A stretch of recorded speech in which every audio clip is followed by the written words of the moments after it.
house is only as strong as its foundation. You probably have heard that before. And you as a human being are only as strong as your foundation, which is your feet.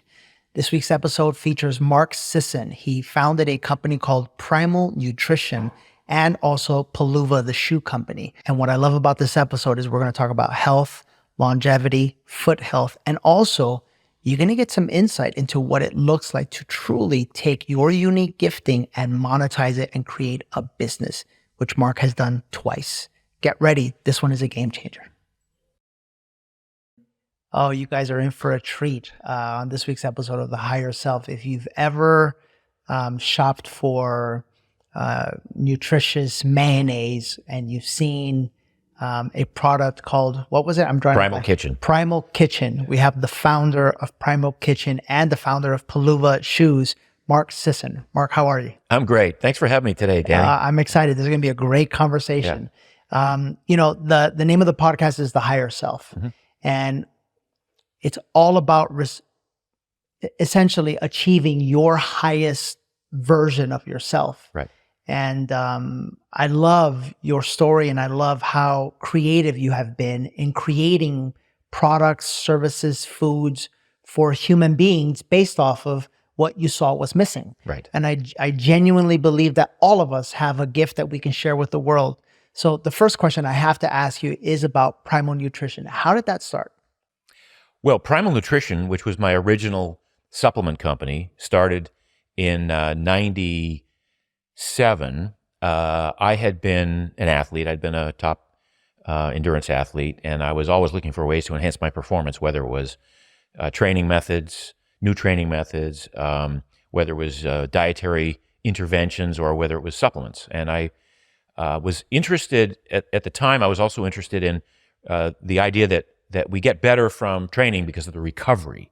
It's not the work we do as much as it's the time that we recover, the time spent, the rest, the nutrients available. And so I was looking into ways in which we could, amp up the recovery process with antioxidants, with vitamins, minerals, and things like that. So I started my first supplement company for me, looking for ways to improve my performance by speeding up my recovery.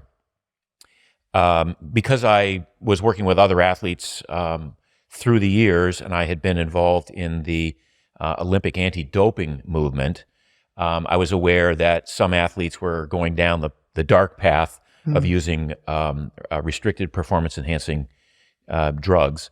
So I wanted to provide an opportunity for athletes who wanted to be on the straight and narrow to recover using those sorts of supplements. So that's what got me started. I was looking for athletic performance. But really early on, I realized that most of my customers were people interested in the anti-aging process. These were people who had already read some of the magazines, some of the books about antioxidants, anti-aging, reactive oxygen species, all of the things that can go wrong with a bad diet or with stress, and how you can perhaps alleviate some of that by taking extra supplemental vitamins, minerals, antioxidants, phytonutrients, and things like that. So that's how Primal Nutrition started. Over the years, as I was using a blog that I'd started called Mark's Daily Apple, where I was writing about training methods and sleep and sun exposure and dietary intervention and all sorts of things having to do with health and fitness, I started selling fewer and fewer supplements because I was writing so much about natural foods and natural ways in which we could extract the best benefits from real food, that I realized that I was writing so much about food, I ought to be making food supplements and food things that you put on food, sauces, dressings, toppings. So that's what was the genesis behind Primal Kitchen and the mayonnaises and the salad dressings and the pasta sauces, was I was looking for something that I could put on good food that made it taste better and made it interesting, and that I didn't have to use sparingly, that I could feel good about putting on the food. Because, so often the sauces and the dressings and the toppings that we have put on food historically are like, they're too full of, fats and oils and sugars and bad ingredients. So I wanted to create a product that, again, that fit my own personal specifications for what I would like to see, with the assumption that there would be a few other people who would want to purchase something similar. For sure. Yeah. And it took off. And it took off. It went so quickly. I mean, we introduced our first product in March of 2015. I went to my manufacturer and I said, like, I got this new idea. It's avocado oil based mayonnaise. I think it's going to be a hit, but it's going to have to cost 3 times as much as regular mayonnaise. So I'm not sure that we're going to have a market for it. What's the least amount that we can make in this first batch commercially?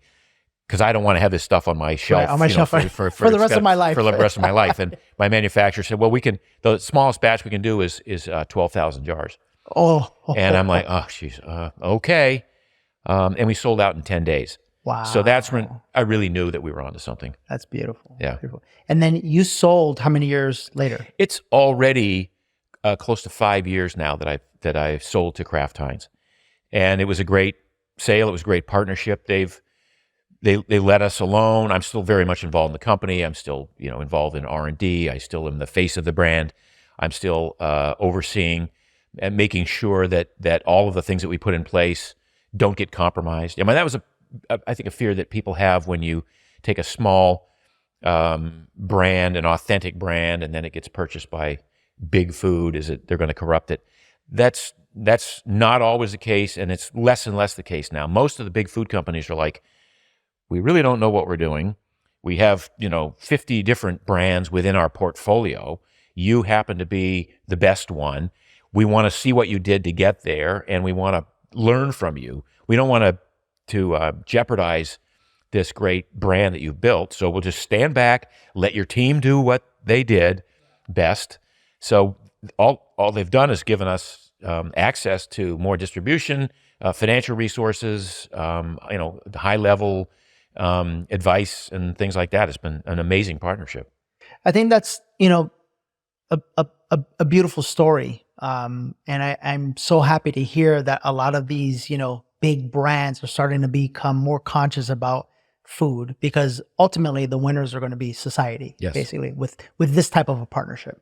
No, I think that's one of the things that they're all recognizing as they see some of the legacy brands that I grew up with that don't have the best ingredients in their panel, and they see that the market share is falling off and they're losing market share to more aggressive, progressive brands that are identifying key nutrients that they ought to just get rid of. Things like industrial seed oils that have been pervasive through all processed food for the last 50 or 60 years. And so one of my missions with Primal Kitchen was I wanted to change the way the world eats. And part of that mission was to literally to encourage other companies to do what I was doing, which was to take a look at the ingredient panel and go, we have to get rid of this. This has been in here too long, and we have to exchange it with something that's demonstrably better for you, say, on the ingredient panel. So I feel gratified that in changing the way the world eats, if I brought along 50 other companies that were sort of imitating, our first pass at this, I win. That's great. Everybody wins, right?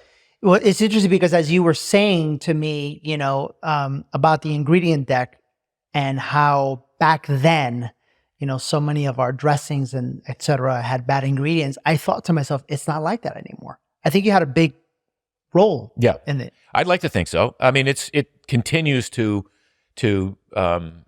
upgrade, right?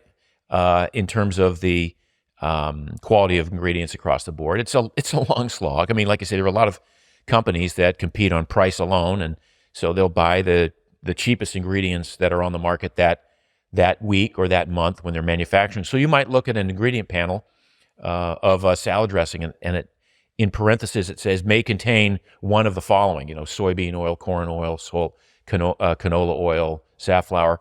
And why it may contain one or all of them is it depends on which was the cheapest at that time that they manufactured it. Yeah. Right. Sure. So we took a look at this and we said, look, let's just make products that are really demonstrably the best in that category.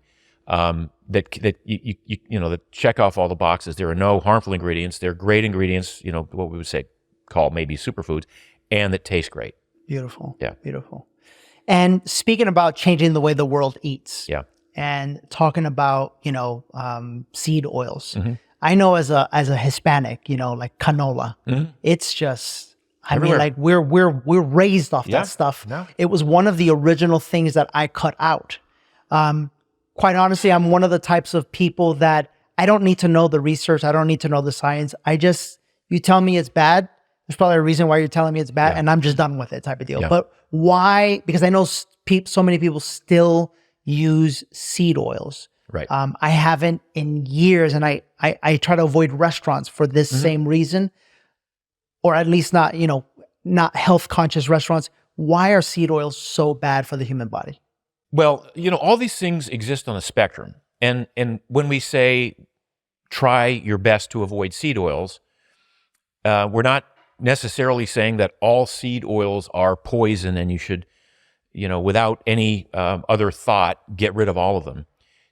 These exist on a spectrum, and so many of the seed oils are processed from seeds, from grains, which aren't necessarily, you don't think of fats or oils coming from these things. You don't squeeze them with your hand and they don't drip oil. They have to be highly processed with harsh solvents to extract the oils, and gone through a deodorizing process and a cleansing process, and in the manufacture of them, there's alterations to some of these fatty acid profiles that wind up being harmful to the human body if they get incorporated into cell membranes, for instance. In and of themselves, some of them are not, in small quantities, they may not be that harmful. But if you look at how many of these oils are used, for instance, in frying. So now you have fried foods, especially fast foods, where a vat is sitting with industrial seed oils, churning up all day long, every day, and they're recycling, and it continues to burn, and it continues to produce free radicals more and more. I call it free radical soup that they're making here. So those are clearly areas where you should probably avoid, any sort of foods that come from these vats of industrial seed oils. When they exist in your salad dressing, don't agonize over that quite so much. But there's also typically these oils have a higher content of omega-6 fats, and omega-6 tends to be largely pro-inflammatory, whereas omega-3 fats and oils tend to be anti-inflammatory. And so throughout our lives, we want to try to maintain a balance of omega-6 and omega-3 fats. Yeah, so they tend to be pro-inflammatory, and in looking for a balance between omega-6 and omega-3, the easiest way to do this is to get rid of the omega-6 part of that equation. Okay. You can take omega-3 fish oil supplements and kind of counter it that way, but I think it's just best to avoid industrial seed oils. People like Dr. Kate Shanahan would say, for instance, that some of these oils get incorporated into they don't get combusted, right? They don't get burned up as fats, the way saturated fat gets burned up and combusted in the muscles. They get incorporated into cell membranes, where they have the effect of maybe not being as effective as naturally occurring omega-6 fats would be in the cell membrane, right? If these are frankenfats, if they've been altered in the production process, they might not operate on the cell membrane the same way. So they may lead to maybe insulin resistance, an increase in insulin resistance, for instance, or an increased systemic inflammation, things like that.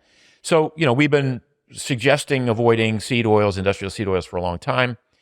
It looks like it's getting better. I would say, to your point about the restaurant thing, frying in these oils is probably the most egregious abuse of the oils. Got it. Yeah. Mark, I know, not only are you well known for Primal Nutrition, but just health in general. You're 70 years old. Yeah. You look like you feel great, Yeah. right? And I'm on a journey right now, and I think many of us are of, when we talk about longevity, trying to understand what are the best foods that are going to help us get there, or what's the best diet that will help us, be able to live a long, active life, right? You're about 30 years ahead of me. So as someone who's kind of been there, right? What's the diet that you follow? Well, I follow a whole foods diet. It's largely meat-based, so I'm always seeking protein first. I want to get my protein requirements kind of banged out before I start dropping down and looking at other things that I could add to my diet.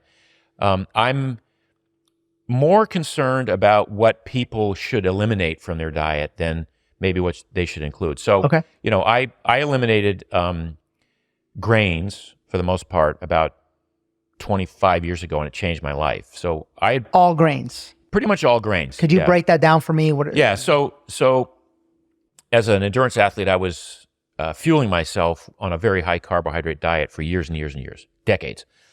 And in order to get that amount of carbohydrate into your system, you have to consume a lot of grains, a lot of wheat, corn, barley, oats, a lot of pasta, bread, cereal. And that was how we thought we needed to fuel the body to be able to run 100 miles a week for years at a time. I realized after I retired due to injury and illness that a lot of my ailments were diet related. So the inflammation that I had in my hips all the time was diet related. The arthritis I had in my feet was partly diet related. It was partly related to the shoes I was wearing. I had irritable bowel syndrome from the age of 14 to 47, and that was, again, largely a result of a grain-based diet. So when I eliminated grains, just on not a whim, but an experiment, I did a 30-day experiment. I said, well, I'm going to give up grains for 30 days and see what happens. The arthritis went away. The tendonitis in my hips went away. The irritable bowel syndrome went away forever, and that was life-changing to me. So this was the moment, my aha moment was when I said to myself, wow, if I thought that I was a person who could eat grains without any problems for the rest of my life, and I gave them up for 30 days, and I had this amazing transformation, how many tens of millions of people in this country might have the same problems? I should write about that. I should investigate further. So I started to look into, whether or not you have celiac disease, which is clearly a huge reaction to gluten and to the folded proteins in grains. Whether or not you have celiac, most people still have some sort of a sensitivity to gluten or to zymes or to these folded proteins in grains. So when I would suggest that my giving up grains, for the most part, not entirely. I still have the occasional piece of bread with great butter on it or something. But giving up grains, giving up sugar. Sugar is like people have said it for 10 or 20 years, but I think the less sugar you burn in a lifetime, the longer you'll live and the healthier you will be. So giving up pies, cakes, candies, cookies, sweetened beverages, artificially sweetened, including in all of that, that has a tremendous impact on your glucose metabolism, on your fat metabolism, on your energy levels throughout the day, on your risk for heart disease. So many of these risk factors happen as a result of food choices that we make. So it's mostly what you decide to give up that has the greatest impact on your diet. Then when you give up the grains and the industrial seed oils, for the most part, and the sugars, you kind of come down to a small list, Danny, of meat, fish, fowl, eggs, nuts, seeds, vegetables, fruit, maybe some starchy tubers. But these are real foods, right? So in terms of a longevity diet, from there, I would look at the amounts of food that you take in, right? Some people take in way more food than they ought to. And they can maybe get away with it. Maybe they don't show it. Maybe they don't gain so much weight. But as a result of taking in more food than you probably need, it may be that your body is revving at a higher metabolism, trying to burn it off and get rid of it. And people would look at that and go, wait, high metabolism? I want a fast metabolism because I love to eat, right? Well, why wouldn't I want a fast metabolism? Well, a fast metabolism it's like having a Ferrari and you're at a stoplight revving at 9,000 RPMs. You don't want to do that, right? You want to be you want to have all the energy you want for sure, and you want to maintain muscle mass and all of this, but you don't necessarily need or want to have a fast metabolism. So I think people, and I've told this story before, but a lot of people go through life with this sort of overarching question, like food is everywhere, and I love food. What's the most amount of food I can eat and not gain weight, right? What's the biggest meal I can have? How much of this plate can I finish and not gain weight or not feel like I'm uncomfortable or I've overdone it? And from meal to meal, people have this sort of little mantra, like yeah, I would finish my plate, and and that big piece of cheesecake, it's dessert. Dessert means I deserve it because I finished my plate. So people, I think tend to see what they can get away with in terms of food. So my idea was, and my philosophy is, what's the least amount of food I can eat and maintain muscle mass or even put on muscle, have all the energy I want, never get sick, and most importantly, not be hungry. Like if I'm hungry, then it doesn't work. But if I've overcome my hunger to the point that I know when to stop eating, and I can push the plate of food away or box it up and take it home or whatever, save it for another meal, then I found that point at which I have the energy, I have the muscle mass, I don't get sick, I don't gain weight over time, and it's very empowering to a lot of people. And then my body revs at a low enough temperature and metabolism that I feel like I'm going to live forever the way a tortoise or an elephant would live forever versus a hummingbird, which has a very high metabolism and just, lasts a couple of days or a couple of months or whatever. I get that. It's funny because Dave was just here and he's, I think, a little more inflexible, where one of the things that we were just talking about out here outside the studio is that, you'd like to enjoy life. Yeah. Right. And so what does a typical day for you look like? Well, so in terms of food, in terms of food, I typically don't eat breakfast because I'm not hungry for it. I'm a fat burner, right? I work well on fats and ketones. I'll have a cup of coffee to start the day. I'll have a small-ish lunch, typically a salad with a steak on it or salmon or something like that. Maybe some steamed vegetables instead of the salad, but certainly focused around the protein complement of that meal. I don't snack much. In the afternoon, I might have a handful of macadamia nuts. Again, they're high fat kind of things. And then at dinner, which I kind of focus on as my main delightful meal of the day. Like dinner is a real kind of ritual for me. I want dinner to be special. Yeah. So I will have, a big steak, or I'm in town for this. I went and had some amazing lamb chops last night. I did have butter squash soup, which was incredible. It was a fabulous restaurant. And so because as I explained to you, I want to enjoy every bite of food I put in my mouth. And I'm not excluding, even though I'm sort of keto-ish, I don't exclude carbs just on a dogmatic basis. Last night on the menu was this amazing soup, and I split it. It was a big bowl, but I split it with my wife, and it was fabulous. I'm so glad I had it, right? And then I had vegetables and some wine, and that's like the perfect meal for me. Yeah. So essentially it's 2 meals a day. Yeah. With a little bit of macadamia nuts. That's it. Or some snack. It could be chomps. It could be a meat stick or some kind of a protein / healthy fat bar kind of thing. Got it. Yeah. Okay. But again, some days I go to Europe a lot. In the summer, we spend 3 or 4 months in Europe. I have breakfast in Europe. It just feels right. It's like I don't. But even on those days, I'll probably only have 2 meals a day because I feel like any more than 2 meals a day is literally too much food for me. Yeah. It just doesn't sit well. I don't feel like I'm able to do the activities that I want to do with a full stomach. Yeah. Yeah.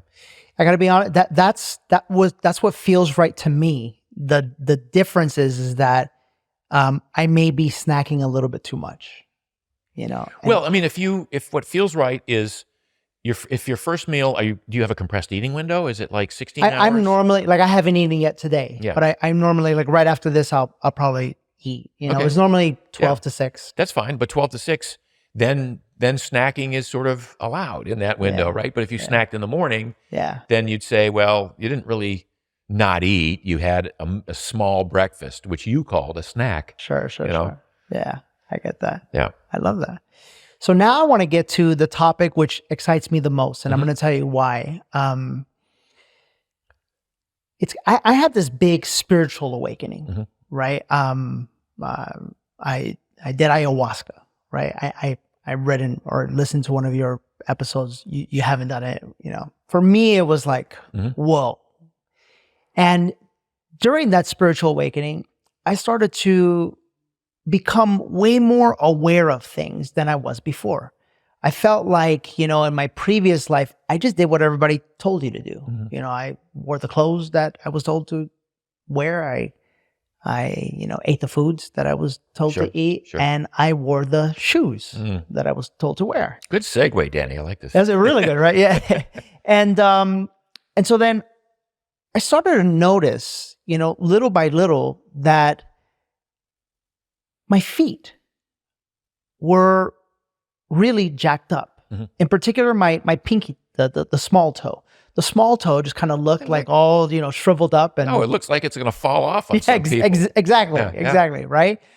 And then, so I started to look into better shoes, right? And I just stopped wearing Nikes in general because I don't want to bash Nike, but I became aware that they're not selling you, just like in most restaurants, they're not selling you food for the sake of your health.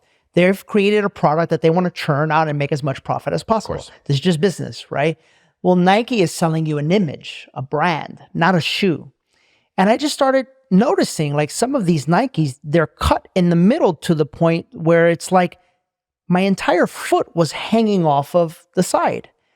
I was just not aware that this was a bad thing, Until I started noticing when I had my baby girl, and I started noticing at my young boy's feet. Perfect feet. It's like my daughter, I touch the center of her foot and her entire foot, like every toe, it works the same way that my hands do. And because I'm so into like getting the best out of life, I started to think, oh my God, there's something to these shoes. Yeah. So a friend of mine, Aaron Alexander, which I think you know, he gave me a list of approved podiatrist shoes. I didn't even know there was a thing called a podiatrist. And I started off transitioning to Brooks running shoes. They gave me way more room, so forth and so on. And then I heard about Palubas, right? And I want to spend a lot of time talking about this because I don't feel like people give their feet enough attention. It is the foundation of the body, right? And if your feet are off, your ankles are going to be off, your knees are going to be off, your glutes are going to be off, but it could be the source of your lower back pain, right? How did you start this journey on foot health? How did it start for you? Well, it started as a runner. I was a marathoner in the 70s.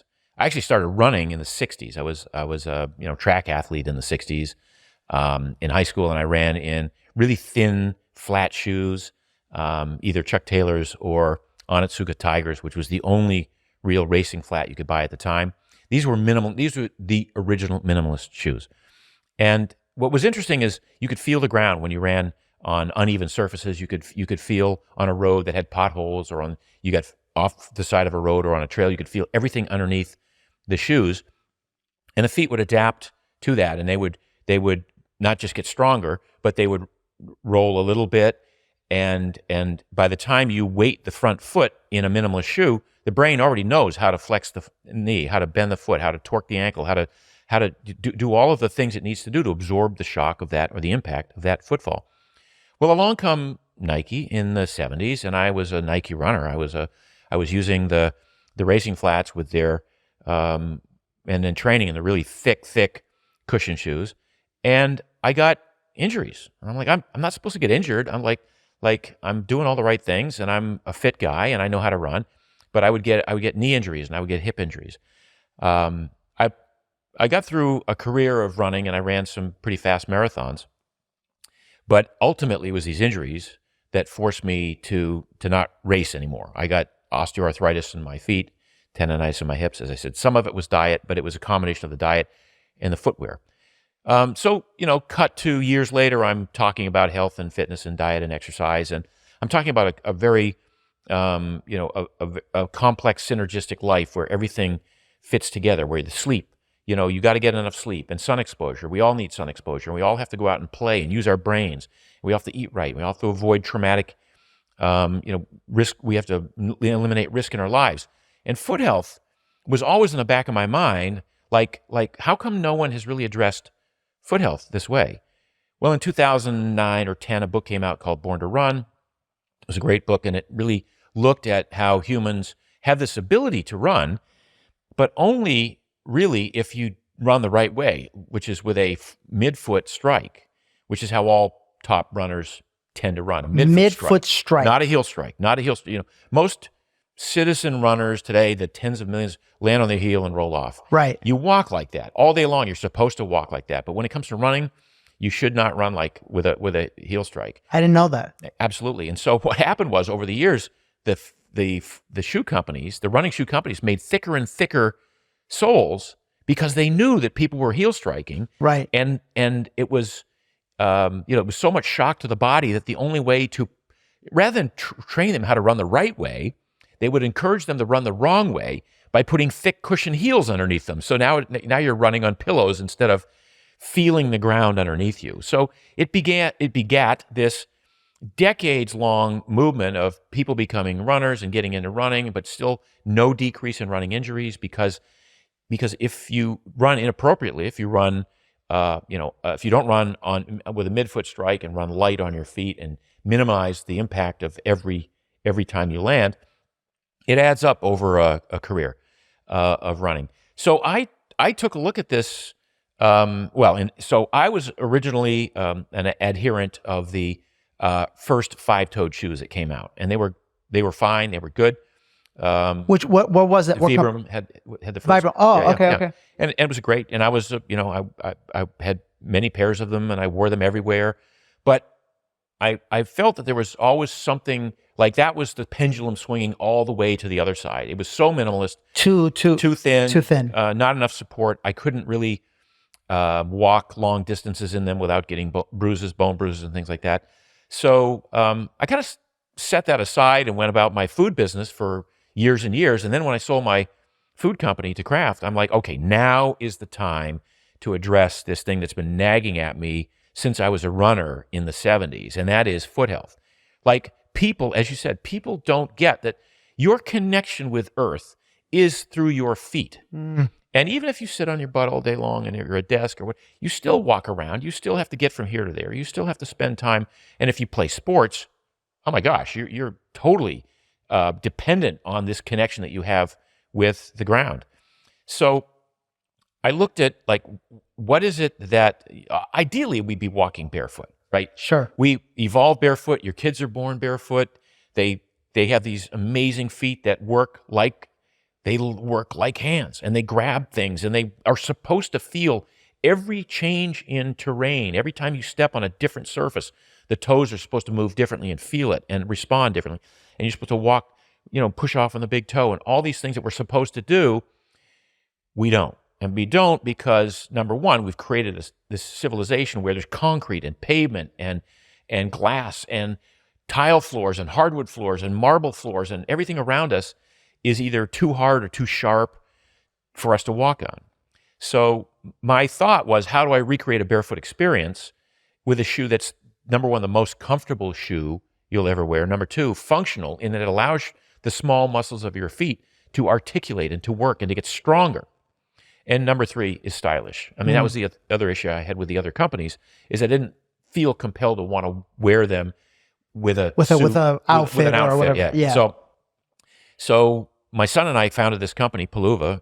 It's already 3.5 years ago. Started doing R&D for a year and a half. Started doing working models about 2 years ago. I spent a year wearing the model that you're wearing right now. Put 650 miles on that, trekking through France and the south of southern Europe, and on pavement concrete, up craggy rocks and things like that. And it was like, oh my God, this is exactly the shoe that I've always envisioned.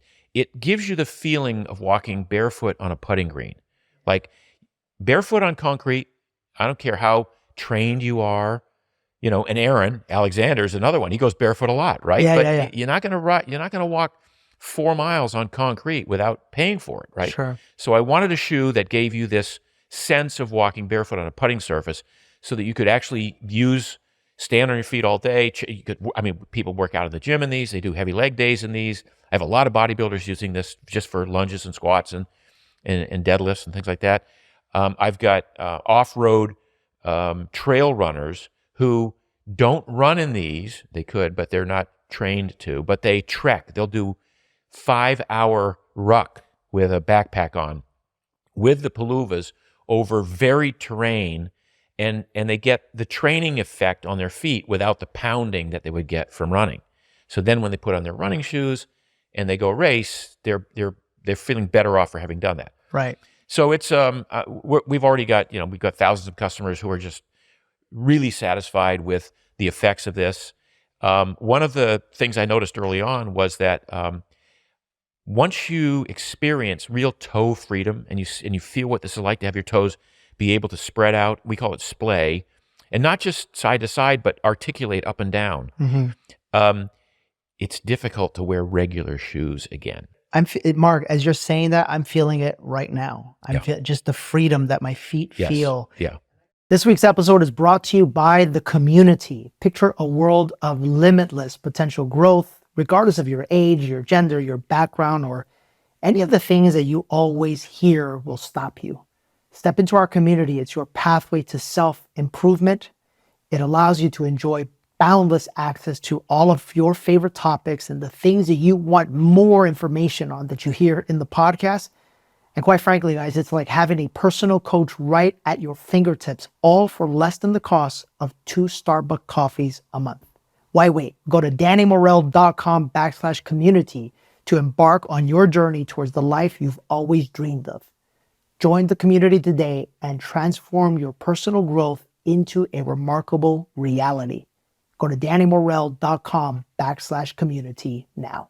And I got to tell you, I was in London where all of this kind of started coming to me even more.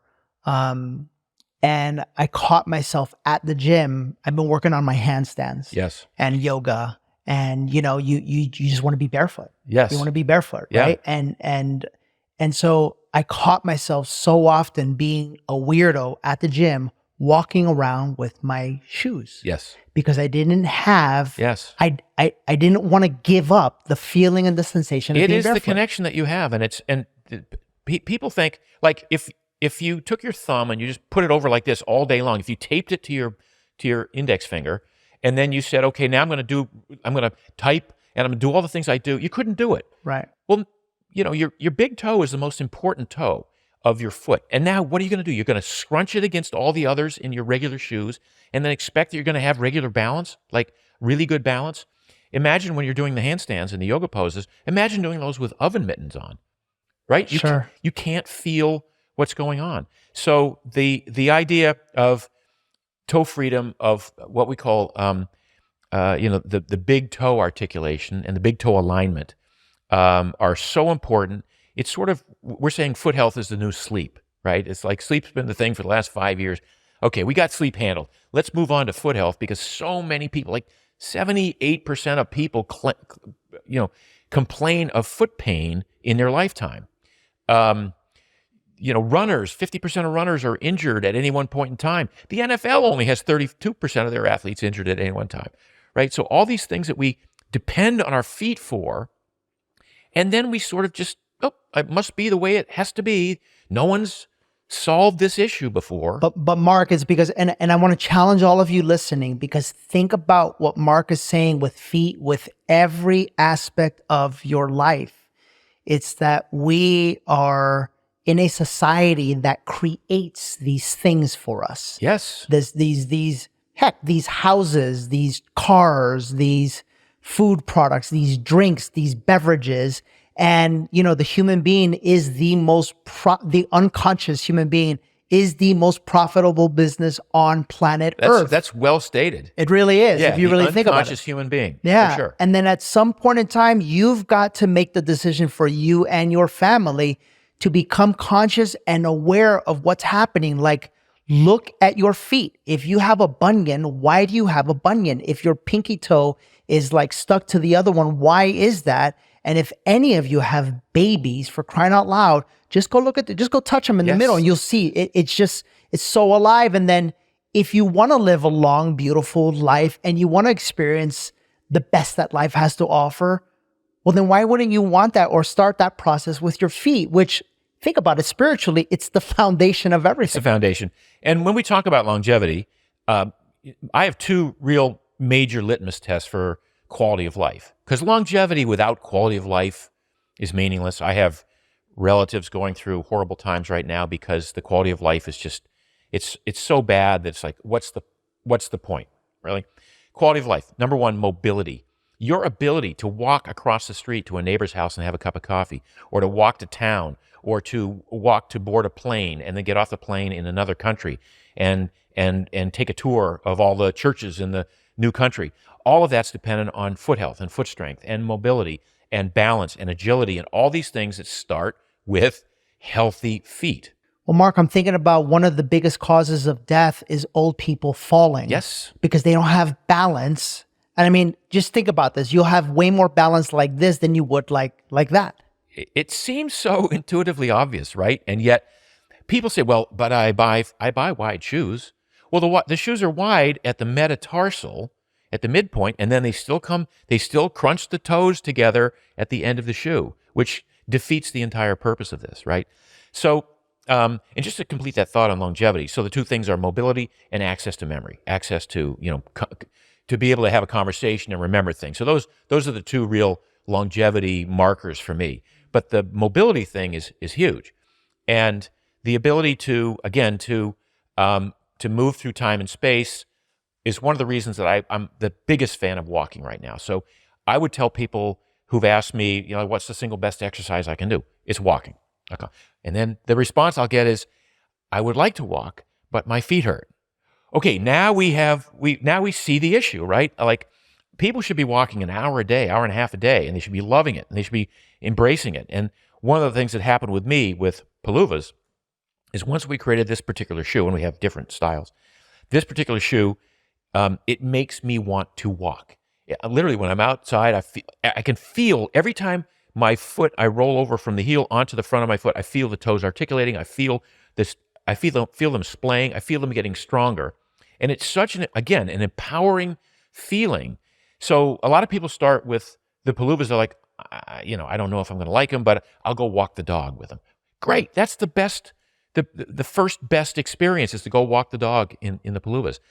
But shortly thereafter, people are saying, I have so many people buy multiple pairs now. We make them in a leather. Danny, we have this is a work shoe. This is a leather lace up, right? It's made to look like a real shoe. And it is a real shoe, and it's high quality Napa leather. So I wear that to, I'll put on a business functions or whatever. Yeah. Yes, and weddings and funerals and whatever. It's a little bit sturdier than the one you were wearing, so it's not designed to be taken off road, but it's still only 1.2 centimeters from the heel to that's kind of a just made to look like. Do you have those in an 11 by any chance? I do. Like on you somewhere here? No. Get you some. Yeah. I'll get you some. Well, because my 3-day seminar is this week. Oh wow. I legitimately want to wear them. Okay. And we make them. Those are in gray and tan and black. And then we make a. This is called the Miami. This is a casual loafer. That's the these one are that nice. I tool around in most days when in the house. We've got a bunch more coming out. And my point is here that when you realize the freedom that you get with stronger feet, and you won't want to wear regular shoes. So we had to come up with shoes for every occasion. Got it. Right. So now, ladies, don't stop wearing your high heels. I mean, it looks great. Yeah. So, but only on occasion. And then when you're not wearing them, work out in the Paluvas. And for sure. Yeah. Mark, one of the things that I try to help people with, I have such a passion for financial freedom. Yes. Because, how do I say that? I'm just going to say it the way it sounds, but, I came from poverty. Yes. I came from, the ghetto, like literally the ghettos of Southern California. I can remember living in New York, standing at the WIC line to get our family the free cheese. And, us as a culture, Hispanics, we've also have been taught that, you know, if we're going to be successful, it's by winning the lotto, by being an athlete, or, Yeah. you know, the government is, you know, it's stacked against us, whatever all the stories are. And I did it first through real estate is how I first found my financial freedom. And now it's through, you know, my gift, my offering to the world, and helping people to reconnect to their hearts. I always try to tell people, like, you have a unique gift, a unique offering to the world. And your job is to find that gift and then monetize it. And when you're doing that, it's like you're changing your life and you're helping other people to change theirs. You've done it twice. Yeah. Right? You've done what most people don't do in a lifetime twice. Talk to me about that. And then if there's somebody out there listening who's having a hard time with this, or maybe the limiting beliefs around starting a business, you know, how could you help them with that? So, you know, I grew up in a poor fishing village in Maine. And, you know, the story is we were poor. We just didn't know it.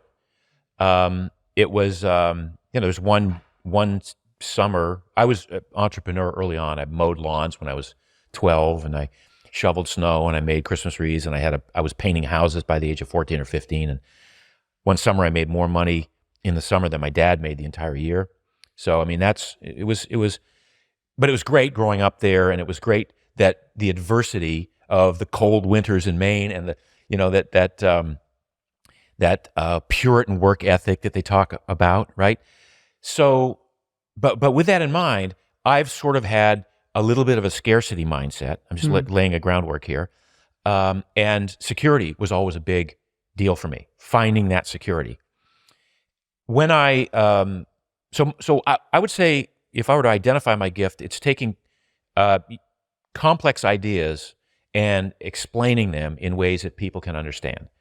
So my books, I started writing books 1981. I wrote the Runner's World Triathlon training book. So I was a fourth place finisher at Ironman in the early days.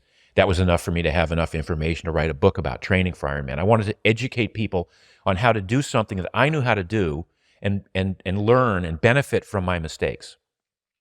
So my gift has been literally to allow other people to benefit from my mistakes by educating them in how the body works, primarily, and how choices that we make in life can impact our lives based on that information. So I'm not here telling people I have the only way. I'm here telling people I have a way. I've tried it. I've done the research behind it. It's worked for me and a lot of people that I know. If you'd like to try it, I am here to help you understand why it works, how to implement it, and things like that. So that's kind of been my gift, is that of being able to educate people from this complex, you know, I went to Williams College, got a degree in biology. I was pre-med, so I have that kind of experience of a little bit of science and a little bit of liberal arts, and you know what I mean? So but to your point, everybody's got their unique, special complement of different things they do. It doesn't even have to be one thing. It could be a number of different things that when you put them together, you go, well, I'm the best guy in the world who can teach people how to play golf and shoot snooker and cook, sea bass, whatever. I mean, you know what I mean? Yeah. And then you can monetize that. And then you monetize it. And you know, that's what makes, entrepreneurialism so exciting, is that there is no one right way to do it. There's a lot of choices. And as I tell young entrepreneurs, I mean, I'm 70. I tell my kids, I didn't know what I wanted to be when I grew up until I was 47. And then I changed my mind again when I was 61. And I lived my life. I had a great time the whole time. I raised a family. I spent time with the kids. I coached Little League. I ref soccer. I went to every practice. I taught them how to boogie board. I taught them how to snowboard. I had a great time, a great family life. And I built a business, always with the idea that I was confident enough in my special sauce, in my secret sauce, that I could monetize it. I love that. And speaking of kids, how does it feel to start a business with your son? It's amazing. It's better than I would have anticipated. I mean, he's a really smart kid. He's 30, and we're having a blast. And I kind of thrown him into the fire. I mean, he's basically the CEO and he's running the company. Good for him. And I'm he's taking on some of the stress. My wife is like, "Why are you doing that, Tim?" I'm like, "This is part of the process." That's it. Yeah. But we're having a blast doing it. We're closer than we've ever been. We were always close, but now we're like, we have 2-hour-long conversations, philosophical conversations that have to do with business, but spill over into real life. Sure. Sure. Yeah. Absolutely. So, I literally want a pair of these in every style. Okay. Whatever I have to do, I'm gonna wear them. Yeah. We've got 1,000 people flying in from all over the world to my event. I want to wear those. I think they'll just go a little bit. These feel like more like trainers. Those are trainers. These are trainers. That's right. Called the Strand for people who are, and we'll do a I want to call it Higher Self 15 for 15% off kind of thing on your site. We'll just we'll tell Casper, we'll do Higher Self 15. Beautiful. Because the Strand is the trainer, the Napa is the leather work shoe, the more dressy shoe that you're talking about. And which was the Miami? Those are sick. The Miami, they really are a lot of. It's got a little Cuban flair to it. It's absolutely. It's the Miami, right? Yeah, that's right. Yeah. That's right. So let's see if we can what we can do to get you fixed up on that for sure. Okay, cool. But you're gonna be you're gonna love these. I am, and I'm just the kind of like, once I see the better way, I don't know how to go backwards. I really don't. So Peluva.com. Yes, PELUVA.com. And if you use code higher self 15, they'll get 15% off. Yeah. Done deal. Yeah. Done deal. Thanks so much. Thank you, Danny. Yeah. And that's it for this week's episode of The Higher Self. I am loving my Peluvas, and I think you will as well. And honest to God, just if you need any proof that this is a real issue, just go look at a baby in your family. Go look at their feet and then ask yourself, why aren't my feet like that? And I think it'll lead you right to Peluvas. So we'll see you next week on The Higher Self. Thanks for watching this week's episode of The Higher Self. If you heard something in this week's episode that caused you to think maybe, just maybe, there was a higher potential for your life, maybe there was a potential to earn and receive financial freedom, to attract the relationship of your dreams, or to improve your health, that's what we specialize in.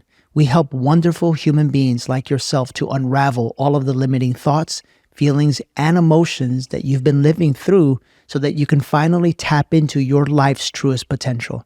If you'd like to talk more about that, we invite you to join us on Instagram or Facebook and email us the word discover more. And when my team sees that, they will reach out to you, send you the details of how we could help you on your pathway to a life of abundance, fulfillment, and creating the absolute life of your dreams. Message us right now the words discover more now on Instagram or Facebook, and we'll see you soon.